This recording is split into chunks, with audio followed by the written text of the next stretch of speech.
बातमीला सत्याचा आधार म्हणजेच निर्भीड विचार। आपले दोघं हात वर करा आणि उत्साहात आवेशात एक घोषणा द्या। आर्य कुल कमल दिवाकर राष्ट्र गौरव हिंदुआ सूरज मेवाड़ मेद पाटेश्वर वीर शिरोमणि महाराणा प्रताप की, छत्रपति शिवाजी महाराज की, भारत माता की, वंदे। धन्यवाद। राणा प्रताप इस भरत भूमि के मुक्ति मंत्र का गायक है। राणा प्रताप आजादी के अपराजित काल विधायक है। मिट्टी पर मिटने वालों ने अब तक जिसका अनुगमन किया, राणा प्रताप के भाले को हिमगिरी ने भी झुककर नमन किया। कवी रामसिंह सोलंकी म्हणतात, जात धर्म तज वर्ग मन रुद्ध शिशु नर नारी, जद जद भारत झुंजसी पाथल जय थारी, पाथल जय थारी। या राजस्थानी डिंगल भाषेतला भावार्थ की ज्या ज्या वेळेस या सनातन भारत भूमीवर शत्रूंची आक्रमण येतील किंवा आंतरिक कलहाने या देशाची एकात्मता धोक्यात येईल, त्या वेळेस या देशातल्या प्रत्येक प्रांतातले आबाल वृद्ध, प्रत्येक जाती आणि धर्मातले नागरिक आपला जाती धर्म पंथ प्रांत या सगळ्या गोष्टींना विसरून हे प्रताप तुझ्याच नावाचा जय जयकार करते। एवढा महात्म्य या 482 वर्षापर्यंत या संपूर्ण देशात महाराणा प्रतापांच्या व्यक्तिरेखेने टिकून ठेवला आहे। राजऋषी उमेद सिंगजी धोली यांनी महाराणा प्रताप आणि अकबर या दोन व्यक्तिरेखांच्यातला संघर्ष आणि तुलना फार समर्पक शब्दात केलाय। या 8 ओळींमध्ये हा संपूर्ण इतिहास सामावलाय। उमेद सिंगजी म्हणतात, कठे अकबर पत्तो कठे अंतर 12,000 कत्ले आम करावन्यो वी छोड्यो मानसिका। की अकबर कुठे आणि प्रताप कुठे या दोघा व्यक्तिरेखांची तुलना होऊ शकत नाही। 1568 मध्ये माझ्या साम्राज्यापुढे झुकत नाही किंवा माझ्या दोस्तीचा पैगामही स्वीकारत नाही आणि म्हणून चित्तोडच्या किल्ल्यावर भीषण आक्रमण केल्यानंतर चित्तोडच्या अनेक माता भगिनींनी जोहाराच्या धगधगत्या कुंडामध्ये स्वतःला स्वाहा केलं। 8,000 वीरांनी त्या अकबराच्या सैन्याशी गडाचे दरवाजे उघडून मुकाबला केला। पराक्रमाच्या प्रचंड शर्त झाल्या। गडावर पोहोचलेल्या अकबरानं 30,000 निशस्त्र नागरिकांची अमानुष कत्तल केली। त्या कत्तलीच्या रक्ताच्या पाटामध्ये एका म्हशीचं पारडू त्या गडाच्या पहिल्या दरवाजापर्यंत वाहत आलं। एवढी ती भीषणता त्या दरवाजाला, म्हशीचं पारडू जिथपर्यंत वाहत आलं रक्तामध्ये, त्याला पाडणपोल नाव दिलं गेलं। ही अकबराची क्रूरता। हळदीघाटीच्या युद्धाच्या 2 दिवस आधी कुंवर मानसिंग शत्रूचा सेनापती महाराणा प्रतापांच्या छावणीच्या जवळ येतो। 3 किंवा 4 अंगरक्षक त्या मानसिंहासोबत असतात। प्रतापांची गुप्तचर यंत्रणा महाराणांना अलर्ट करते कि हमारा दुश्मन हमारी सीमा रेखा के समीप है, अगर आप आदेश दे तो यूं कुचल कर रख देंगे। पण क्षत्रिय धर्म हा रणांगणात आव्हान देऊन लढायला शिकवतो। हे गुण त्या प्रतापांनी अबाधित राखले, म्हणून या 2 व्यक्तिरेखांची तुलना होऊ शकत नाही। पुढे कवी उमेद सिंग धोली म्हणतात, कठे अकबर रानो कठे हुए न तो एक समान, ऊ नवरे जो लगावन्यो वी सूपे खान। फार मोठा भावार्थ आहे। साहित्यिक आपल्या साहित्यातून एक ज्वलंत इतिहास उभा करत असतो। ती वाचण्यासाठी फक्त भौतिक डोळे नाही तर मनाचीही डोळे आवश्यक असतात। हृदयानेही त्या शब्दांना साथ दिले तर त्या शब्दाचा खरा मर्म आणि मतितार्थ अन्वयार्थ आमच्या मेंदूपर्यंत पोहोचतो। की अकबर आणि प्रताप यांच्यात तुलना होऊ शकत नाही, दोघे एक समान होऊ शकत नाही। सुंदर स्त्रिया उपभोगायला मिळाव्यात म्हणून त्या दिल्लीच्या रस्त्यावर नवरोजचा बाजार भरवला जायचा आणि बुरखा घातलेले सैनिक त्या स्त्रियांना तिथून अपहरण करून त्याच्या जनानखान्यात पोचवायचे. आणि दुसरीकडे जेव्हा अब्दुल रहीम खाना, ज्यांना हिंदी साहित्यामध्ये कवी रहीम म्हणतात, धर्मानं मुस्लिम असून सुद्धा महान कृष्ण भक्त कवी रहीम उर्फ अब्दुल रहीम खाना होते. प्रचंड शूर होते आणि मेवाडवर त्यांनी आक्रमण केलं होतं बादशाह अकबराच्या आदेशानं. अब्दुल रहीम खानाच्या छावणीवर राजपुत्र अमरसिंहानं हल्ला केला. अमरसिंहाचा प्रहार एवढा जबरदस्त होता की अब्दुल रहीम खानाचं सैन्य सैरावैरात पळत सुटलं. शेकडो हत्ती, हजारो शस्त्र, वेगवेगळे घोडे, संपत्ती ही सर्व अमरसिंहाच्या ताब्यात आली. पण त्याच वेळेस या अब्दुल रहीम खानाच्या बेगमा, मुली, सुना या सुद्धा ताब्यात आल्या आणि त्यांना महाराणा प्रतापांसमोर अमरसिंहानं उभं केलं. बघा परंपरांमधला फरक कसा आहे. आपल्या मुलाने शत्रूच्या स्त्रिया आणल्या या गोष्टीबद्दल प्रतापांनी आपल्या मुलाची जाहीर कान उघडणी केली आणि त्या माता भगिनींना आपल्या हिंदू संस्कृतीनुसार साडी, चोळी, रत्न, जड, जवाहीर देऊन सन्मानानं आणि सुरक्षेनं परत पाठवलं. हे महानुभाव, अब्दुल रहीम खानानं आशा सोडली होती की माझा परिवार आता परत येत नाही. ज्या शत्रूच्या मागे आम्ही 25 वर्ष हात धुवून लागलोय, ज्याच्या गडावर आम्ही भीषण आक्रमण करून हजारो लोकांच्या कत्तली केल्या आहेत, ज्याचा मेवाड आम्ही बेचिराग केला, त्याच्या ताब्यातून माझ्या परिवारातल्या महिला परत येत नाही. पण हे मातृशक्ती, हे महानुभाव, ज्यावेळेस अब्दुल रहीम खान पाहतो की माझा परिवार सुरक्षित परत येतोय, अब्दुल रहीम खानाच्या डोळ्यावर विश्वास बसत नाही. ज्यावेळेस त्यांच्या परिवारातल्या माता भगिनी खानाच्या जवळ येऊन त्या प्रतापांच्या स्त्री दाक्षिण्याची थोरवी गातात, त्यावेळेस तो जाज्वल्य प्रतिभेचा धनी असलेला अब्दुल रहीम खाना एक पत्र लिहितो आणि त्या पत्रातल्या 2 ओळी फार मोठ्या समर्पक आहेत. अब्दुल रहीम खाना लिहितात, धर्म रहसी धरा खप जासी खुरसान, ओ अमर विसंबर उपयो तू राट नहच्चोरान. राजस्थानी डिंगल भाषा आणि वृंदावनातल्या ब्रज भाषेतलं हे मिश्रण, त्याचा अर्थ हा की हे महाराणा, तुझ्या स्त्री दाक्षिण्यास पाहून माझा ऊर भरून आलाय. तुझ्यावर मी तलवार घेऊन आलोय, पण तुझं एवढं मन एवढं उदार की तू आमच्या मानेला खाली घातलंय. लक्षात ठेव, तुझा धर्म, तुझी धरती आणि तुझ्या पायाखालचं राज्य तुझ्या वंशजांच्या पायाखालून कधीही जाणार नाही जोपर्यंत सूर्य, चंद्र, तारे अबाधित आहेत. या देशावर, या भूमीवर आक्रमण करणाऱ्या यवनांचा नाश होईल, पण हे महाराणा, तुझा वंश अबाधित राहील. माझ्या मित्रांनो, अब्दुल रहीम खानाचा आशीर्वाद आज सुद्धा शाबूत ठरतो. काय होती या संघर्षाच्या मागची कारण? एक बलाढ्य मोगल सत्ता एकीकडे, दुसरीकडे मेवाडचं एक अतिशय छोटस राज्य. चारणकवी म्हणतात, अकबर समद अथाह तीही डूबा हिंदू तुरक, बस इन 3 माह पोयन फूल प्रतापसी. तत्कालीन भारताचं वर्णन की अकबराची सत्ता ही एखाद्या विशाल समुद्रासारखी आहे आणि या समुद्राच्या लाटांमध्ये या देशातल्या एक देशीय हिंदू आणि मुस्लिम सत्ता बुडाल्या, स्वतःच स्वातंत्र्य आणि सार्वभौमत्व गमावून बसलाय. पण अशा या निराशेच्या पारतंत्र्याच्या वावटडीत सुद्धा प्रतापरूपी मेवाडचं हे कमळाचं फूल त्या गुलामगिरीतला प्रतीक असणाऱ्या समुद्राच्या वर येऊन स्वातंत्र्याची किरण आपल्या अंगा खांद्यावर घेत आहे.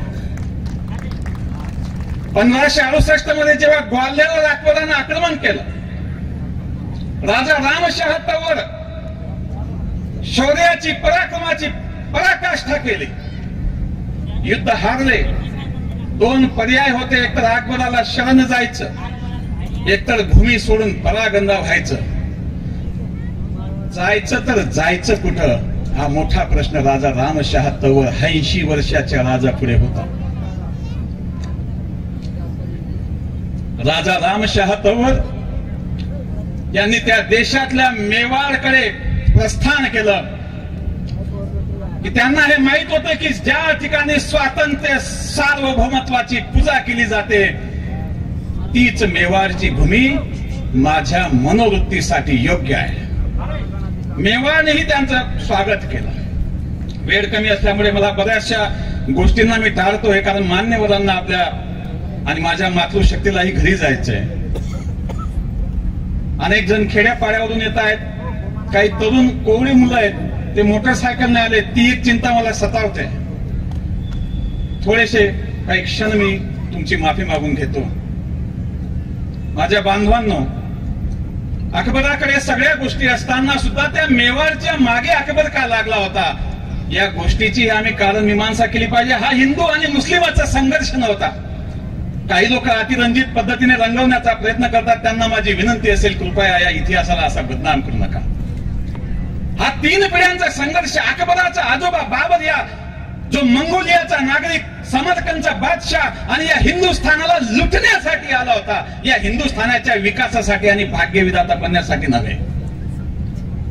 या बाबराला टक्कर देण्यासाठी या देशातले सर्व संस्थानिक एकत्र आले आणि महाराणा प्रतापांचे आजोबा सांगा, राणा सांगा, ज्यांना राणा संग्राम सिंग म्हणतात, संपूर्ण शरीरावर 80 गंभीर जखमा, एका तोफ गोड्यात एक पाय गेलेला, एक हात निकामी, एक डोळा तीर लागून फुटलेला, त्या राणा सांगाच्या नेतृत्वाखाली या देशातले सर्व सत्ताधीश, मग ते हिंदू असो की मुस्लिम, हे सर्व त्या बाबराच्या मुकाबल्यासाठी खानवाच्या युद्धात गेले होते. या युद्धात राणा सांगा प्रचंड जखमी झाले.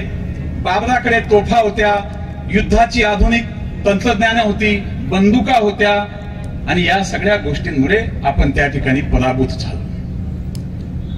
1568 मध्ये चित्तूरच्या किल्ल्यावर आश्रय घेतला. किल्ल्याला चारीकडून घेरलं गेलं. 6 महिने घेराबंदी झाली. गडावरचं अन्न पाणी सर्व संपलं. जो दारुगोळा आहे तोही संपण्याच्या मार्गावर आहे. शेकडो माता भगिनींनी त्या जोहाराच्या चितेमध्ये, कधी चित्तूरच्या किल्ल्यावर गेला तर विजय स्तंभ आणि गौमुख कुंडाच्या जवळ एक जव्हार स्थळ आहे. तिथं ते फार मोठं कुंड होतं, ते आता बुजवण्यात आलंय पुरातत्व खात्याच्या आदेशानुसार. धगधगत्या दारू गोड्याच्या त्या अग्लारामध्ये त्या माऊल्यांनी विवाहाचा, शादीचा जो चोला असतो तो परिधान करून, हातात नारळ घेऊन हर हर महादेव आणि समिदेश्वर महादेवाचा जय जयकार करत आपल्या शरीराची आहुती दिली. अकबराला हवं होतं तरीही या मेवाडवर माझं आधिपत्य. चित्तोड जिंकला, मांडलगड जिंकला, मेवाडचा बराचसा भाग जिंकला. मेवाडचा राणा त्या आरवलीच्या गिरीकंदराच्या आश्रयाला गेला. जर राणांनी ठरवलं असतं तर सुखासीन जीवन जगले असते, राजमहालातलं सुख उपभोगलं असतं. पण जर राणांनी तसं केलं असतं तर आजचा जो स्वतंत्र सार्वभौम भारत आणि आपली संस्कृती, माझ्या मित्रांनो, त्या मिश्र रोम आणि बॉबिलॉनच्या संस्कृतीसारखी काळाच्या ओघात लपली असती, नष्ट झाली असती. कदाचित तुम्ही आम्ही ज्या नावांनी इथं उभा आहोत तीही नावं राहिली नसती. काही अडचण नाही ना, शांत ठेवा. मेवाडमध्ये असं काय होतं की अकबराला या मेवाडची एवढी लालसा होती. या देशातले तमाम शक्तिशाली राजे, महाराजे, नवाब, सुलतान त्या अकबराच्या दरबारात. यामागे अनेक कारण आहेत. मेवाडची भूमी ही अत्यंत सुजलाम सुफलाम भूमी होती, ज्या भूमीमध्ये चांदी, जस्त, लोह, निकेल याच्या खाणी होत्या, संगमरवराच्या खाणी होत्या, आणि अकबराचा या नैसर्गिक साधन संपत्तीवर डोळा होता. दुसरं कारण, सुरत बंदरावरून जो आंतरराष्ट्रीय व्यापार आयात निर्यातीचा चालायचा, जर या मेवाडवर आपलं प्रभुत्व प्रस्थापित झालं तर आपल्याला सुरतकडचा जो मार्ग आहे हा संक्षेपात असेल.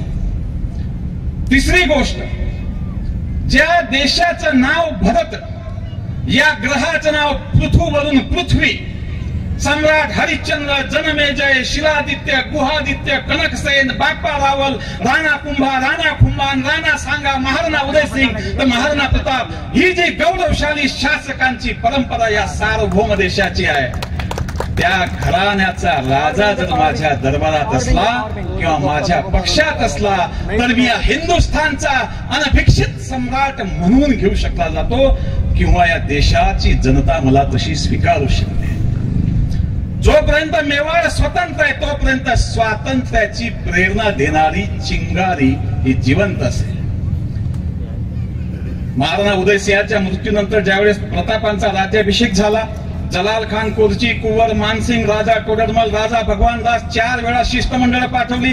4ही शिष्टमंडळ आली आणि हात हलवत परत गेली. 1576 मध्ये सम्राट अकबर कुंवर मानसिंग आणि आसफ खान यांना सोबत घेऊन अजमेरच्या दर्ग्यावर दर्शनासाठी आला. स्वतः अकबर तिथं थांबला आणि तिथून कुंवर मानसिंहांना मेवाडवर झेप घेण्यास पाठवलं.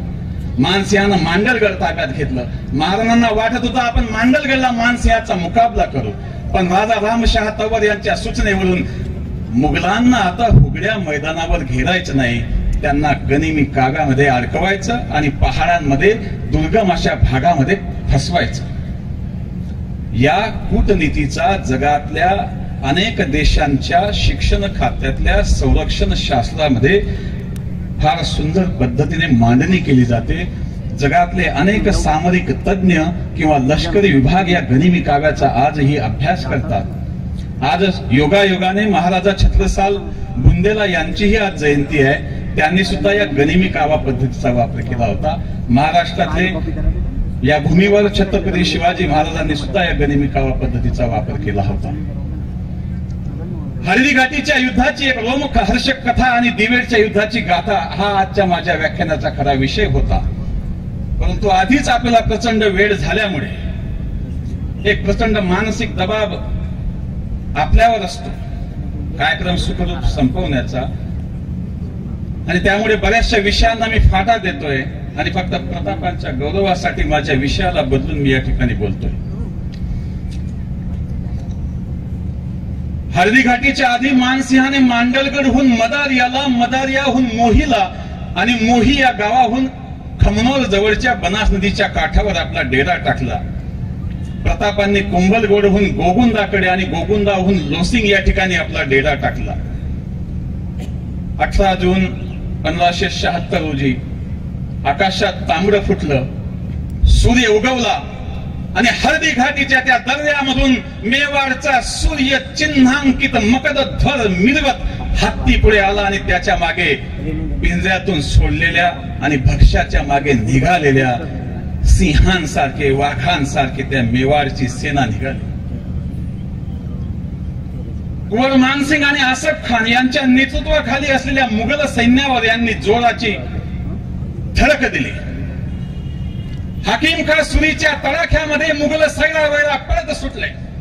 80 वर्षाच्या राजा रामशहा तंवरांनी त्यांचे 3ही पुत्र प्रतापसिंग, भवानीसिंग आणि बब्रुआहन, कोणाच्याही हातात ढाल नव्हती, दोन्ही हातात होत्या त्या फक्त तलवारी. शत्रूवरच्या आवेशात तुटून पडल्या मुघलांची दैना उडाली. महाराणा प्रतापांच्या तडाख्यामध्ये काजी खा मुल्ला आणि बदायूंनी पडत सुटला. मुघलांची पार त्रेधा तिरपीट उडाली. 5 ते 6 कोस पर्यंत मुघल सैन्य धावत होतं आणि त्यांच्या मागे मेवाडची सेना लांडगे तोड करत होती. बनास नदी ओलांडली. मुघलांच्या सैन्य रचनेमध्ये 2 भाग असतात. आघाडीचं सैन्य ज्याला हरावल म्हणतात आणि सर्वात शेवटी जे रिझर्व्ह फौज असते तिला आपण चंदावल म्हणतो. या चंदावल मध्ये मीतर खान नावाचा चतुर सेनानी होता आणि त्याने पाहिलं की आपली दान उडते.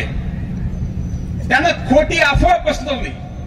भागते कहा हो, खुद शहंशाह अकबर इस जंग में हिस्सा लेने के लिए इस मैदान पर आ पहुंचे हैं. पडणाऱ्यांना धीर आला, साहस आला.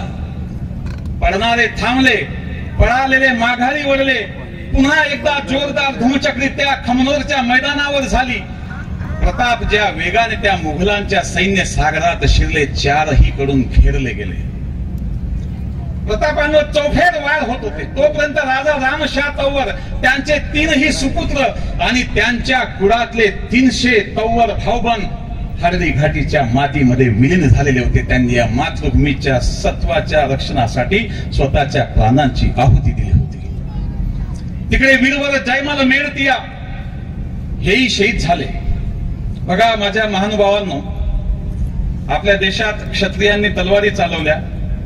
राजपूत असतील, मराठी असतील, जाट असतील, गुज्जर असतील, आदिवासी असतील, पण आमचा जैन समाज बांधव, ब्राह्मण समाज आणि चारण समाज ही जी मंडळी आहे ही अहिंसक मंडळी, अहिंसेचे पुजारी आहेत. पण जेव्हा राष्ट्राच्या अस्मितेचा प्रश्न आला त्यावेळेस ताराचंद कावडिया, भामाशाह कावडिया, रामा महासाहनी, पुरोहित गोपीनाथ, पुरोहित जगन्नाथ, चारण जैसा, चारण केशव यासारखे अहिंसेचे पुजारी सुद्धा आपल्या दोनही हातात शस्त्र घेऊन शत्रूवर तुटून पडले होते.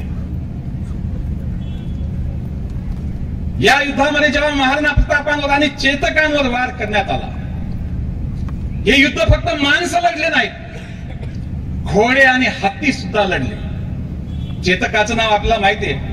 रामप्रसाद नावाचा आणि लुना नावाचे 2 अजस्र आणि प्रचंड धिप्पाड असे हत्ती महाराजांच्या पदरी होते.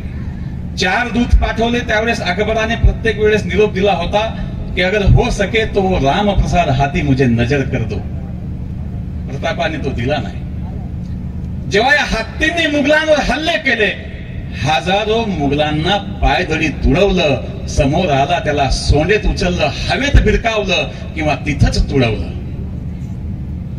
चेतक स्वतः एक अतिशय सुंदर, इतिहासामध्ये चेतकाचं वर्णन फक्त हिंदू इतिहासकारच नाही की त्या युद्धामध्ये अबुल फजल आणि बदायुनी, ज्याने मुंतखब एक तुवारिक नावाचा ऐतिहासिक ग्रंथ लिहिलाय, त्याने या युद्धाचं सचित्र वर्णन केलं. तेच वर्णन मी आपल्याला सांगतो की चेतकाचं तो वर्णन करतो की हा चेतक साक्षात त्या शिवाच्या तांडवासारखा त्या रणभूमीवर नाचत होता आणि शत्रूला पायदळी तुडवत होता.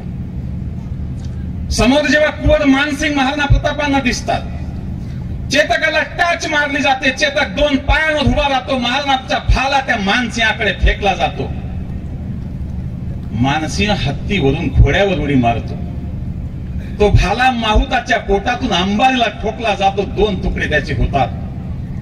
त्याच वेळेस त्या मानसिंहाच्या हत्तीच्या सोंडेतलं दुधारी खड्ग त्या चेतकाच्या एका पायावर वार करतं. चेतक 3 पायांवर महाराणांच्या देहाला त्या युद्धभूमीत मिरवित असत. शेकडो बाण त्या चेतकाच्या शरीरात घुसले. माधोसिंग कछवाच्या सैन्यानं महाराणांना घेरलं. 4ही कडून महाराणा मूर्छित अवस्थेत. त्याच वेळेस बहलोल खान नावाचा एक अजस्र धिप्पाड अफगाणी पठाण महाराणांवर वार करणार. त्या चेतकाने ते पाहिलं. तो गर्रकन वळला, उडी त्याने घेतली. महाराणांची तलवार त्या बहलोल खानाच्या डोक्यावर पडली. घोड्या सकट 2 धावात त्याला विभाजित केले. हे दृश्य पाहून त्या बदायुनीची बोबडी उडाली. कित्येक मुघल सैरा वैरा धावत सुटले. हकीम का सुरी, भामा शाह आणि झाला मान या 3 सेनापतींना वाटलं की हजारो लाखो मेले तरी चालेल, पण त्यांचा पोशिंदा जगला पाहिजे. या युद्धभूमीतून त्यांनी प्रतापांना सुरक्षित बाहेर काढले. चेतकावर बसून मूर्छित अवस्थेत प्रताप जात आहेत. वाटेत एक मोठा नाला लागतो. त्या नाल्याला तो उडी मारतो. खुरासानी, मुलतानी हे 2 यवन सैनिक प्रतापांच्या मागे लागतात. आतापर्यंत एका नाराजी नाट्यामुळे दुरून तटस्थपणे हे युद्धाची गंमत पाहणाऱ्या शक्तिसिंहाचा स्वाभिमान जागा होतो. त्या खुरासानी आणि मुलतानींना तो ठार करतो. ज्या महाराणांनी 25 वर्ष गिरीकंदरांमध्ये घालवली, कित्येक रात्री उपाशी काढल्या, पाणथळ जमिनीमध्ये झोपले. झोप कसली, विसावा होता क्षणभरचा. कित्येक मैलोन गंती रात्रीची खवडदौड केली, तरीही त्या महाराणांच्या डोळ्यातून कधी अश्रू आले नव्हते. त्या चेतकाच्या मृत्यूनं तो राजा हळहळला, गडबडला, गहिवरला. या जगाच्या पाठीवर इतक्या घोड्याची समाधी कोणत्या राजाने बांधली नाही, ती महाराणांनी बांधली. या संघर्षामध्ये मेवाड सगळा ओसाड केला गेला होता. स्वभूमी विध्वंस नावाचं एक तंत्र होतं. सगळी शेती उजाड केली गेली, गावं ओसाड केली गेली. सगळी प्रजा आपल्या राजासोबत त्या आरवलीच्या घनदाट अशा दुर्गम पहाडामध्ये स्थिरावली. मोठमोठ्या गुहांमध्ये लपायचे. 5 राजधान्या स्थापन करण्याचा विक्रमही त्यांच्या नावावर आहे. चित्तोड गेल्यानंतर उदयपूरला राजधानी गेली, तिथून गोगुंदाला, कुंभलगडला, आवरगडला आणि शेवटची राजधानी चावंडला, जिथं त्यांनी देह ठेवला 19 जानेवारी 1597 ला, जिथं त्यांची आज समाधी आहे. हळदीघाटीच्या युद्धानंतर महाराणा कोल्हारीच्या गुहांमध्ये जातात. मुघल ही गोगुंदाकडे आश्रय घेतात. या युद्धामध्ये प्रतापांचा जय झालाय. अनेक वामपंथी इतिहासकारांनी चुकीचा इतिहास पसरवून ठेवला. कारण या युद्धानंतर मानसिंग आणि असफ खान यांना अकबर बादशाहच्या दरबारामध्ये 6 महिने प्रवेश नव्हता. अजमेरची जी सुभेदारी मानसिंहाला देण्यात आली होती ती काढून घेण्यात आली. त्यांचे पुरस्कार वापस घेण्यात आले. मानसिंहाला बंगालामध्ये आणि असफ खानाला लाहोर, पेशावर, मुलतानकडे पाठवलं. आपल्याकडे ती शिक्षा असते. युद्धानंतर त्या युद्धात सहभागी प्रत्येक सैनिकाला ताम्रपट, रजतपट, सुवर्णपट महाराजांनी दिले. गावं दिली, जमिनी दिल्या बक्षिशी म्हणून. जेव्हा कोल्हारीच्या गुहामध्ये जातात, स्वतःच्या जखमांवर ते विचार करत नाही. आपल्या सैनिकांवर उपचार चालू आहेत का त्या गोष्टी ते पाहतात. महाराजांजवळ येताना एक सैनिक आपल्या तोंडावर एक बदल फोडतो. महाराजांना शंका येते. ते त्याच्या जवळ जातात. त्यांना वाटतं हे शत्रूचा सैनिक तर नाही. तलवारीच्या टोकानं त्याच्या चेहऱ्यावरचा पदर बाजूला केला जातो. महाराज आपली तलवारी बाजूला ठेवतात, दोघा हातांनी नमन करतात आणि विचारतात, हे माते, या युद्धाच्या वनव्यामध्ये भले भले दिग्गज नाव ऐकून थरथर कापतात. अशा वनव्यामध्ये तू एक अबला नारी कशासाठी? हे मातृशक्ती, तुम्हाला अभिमान वाटला पाहिजे. उदाहरणाने ती माता त्या राजाला म्हणते, हुकम, आजपर्यंतच्या प्रत्येक युद्धामध्ये माझ्या घरातला प्रत्येक पुरुष शहीद झालाय. माझे वडील, माझे भाऊ, माझे पती, माझे मुलं, माझे सासरे, माझे दीर, माझे जेठ. आणि जेव्हा हळदीघाटीच्या युद्धासाठी आपण राष्ट्राला आवाहन केलं, त्या युद्धात सहभागी होण्यासाठी, आहुती देण्यासाठी माझ्या घरातून संविधानावती मला तुम्ही उघड परवानगी दिली नसती, म्हणून मी पुरुषाचा वेश घालून या युद्धात सहभागी झाले. माझ्या मित्रांनो, 25 वर्षापर्यंत एवढ्या बलाढ्य सत्तेशी झुंज देणं ही सोपी गोष्ट नव्हती. महाराजांची खरी ताकद ही त्यांची प्रजा होती, त्यांची जनता होती. थोड्या वेळापूर्वी ताईंनी सांगितलं, या भिल्ल बांधवांचा, कंजर बांधवांचा आणि चारण बांधवांचे महाराजांना एवढे उपकार आहेत की मेवाडच्या राजघराण्यानं त्यांच्या राजचिन्हावर एक आदिवासी आणि एक राजपूत असं चिन्ह तयार केलंय. हा सन्मान दिलाय. कुठला जातीभेद नव्हता. वेगवेगळ्या प्रकारची गुप्तचर यंत्रणा, संप्रेषणासाठी सांकेतिक भाषा आणि या गुप्तचराचं काम विशेषतः आदिवासी बांधव करायचा.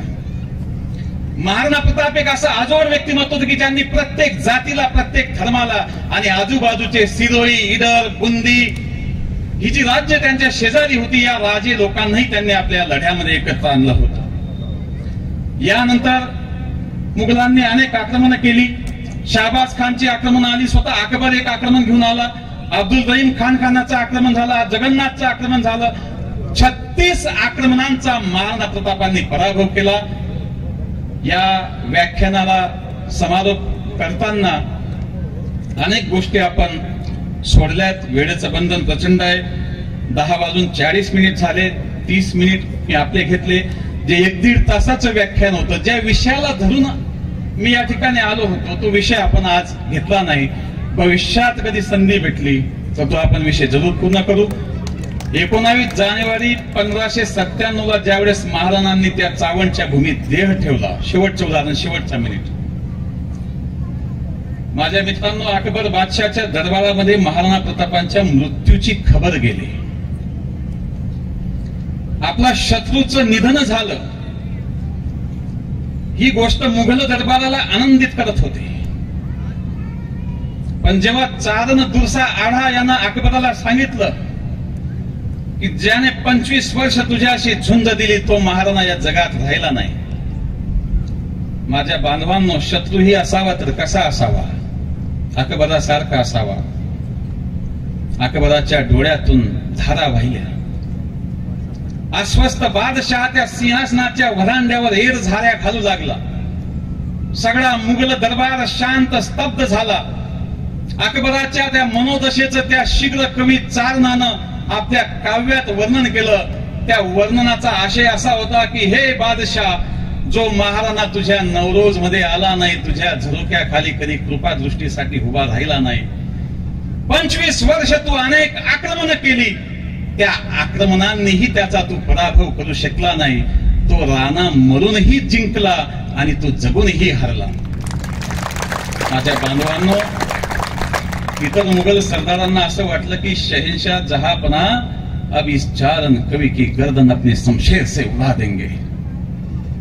पण त्या गुणग्राहक बादशाहनं आपल्या गळ्यातला मौल्यवान रत्नजडित हार त्या कवीच्या गळ्यात टाकून त्याचा सन्मान केला. या व्याख्यानाच्या समारोपापूर्वी